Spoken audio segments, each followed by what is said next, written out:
L'annonce avait été faite officiellement le 11 juillet dernier par Mariano Rajoy. Cette décision d'augmenter les différents taux de TVA en Espagne n'est pas une idée du gouvernement, mais une contrainte dictée par Bruxelles en vue d'une amélioration des finances du pays.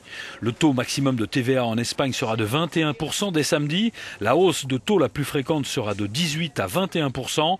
Ces augmentations devraient gonfler de 7,5 milliards d'euros les caisses de l'État en 2013. Elles gonfleront aussi le budget annuel familial de 470 euros. Dans les dépenses contraintes, la TVA sur les transports passera de 8 à 10%. Elle passera de 18 à 21% pour le gaz et l'électricité.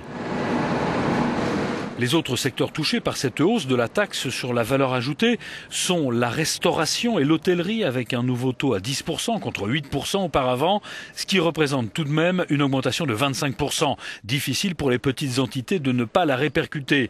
D'un point de vue général, les grands groupes espagnols ont les coudées plus franches pour dire qu'ils ne répercuteront pas cette hausse et certains l'ont déjà fait comme Inditex, propriétaire de la marque Zara, ou bien encore le distributeur alimentaire Mercadona. Que dire enfin des cinémas, des théâtres et des cirques dont le taux de TVA passe samedi de 8 à 21%. Et comme on sait bien que quand on aime, on ne compte pas, le commerce des fleurs en Espagne est aussi frappé de la même punition.